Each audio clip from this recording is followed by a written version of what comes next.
আরে কি আশ্চর্য, একটু তাড়াতাড়ি করো না। এমন ভাবে সাজুগুজু করছো মধ্যে বিয়েটা তোমার।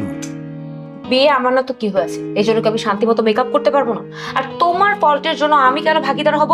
শোনো, তুমি আমাকে একটু আগে থেকে বললেই পারতে রেডি হওয়ার কথা। হুট করে এসে রেডি হতে বলেছো, এখন তাড়াতাড়ি রেডি কিভাবে হবো?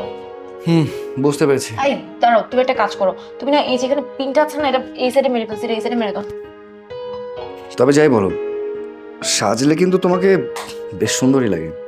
হয়েছে, তোমাকে না আর ঢপ দিতে হবে না। তুমি আমাকে এখন এটা বলো যে তুমি আমাকে নতুন সোয়েটার কবে কিনে দিবে? সোয়েটার কিনে দেবো মানে? তোমার না নতুন সোয়েটার আছে? আরে নতুন সোয়েটার ওটা আগের বছরের, ওটা পরে কি আমি এবার ট্যুরে যাব? দেখো আমি না পুরাতন সোয়েটার পরে ঘুরতে যেতে পারবো না।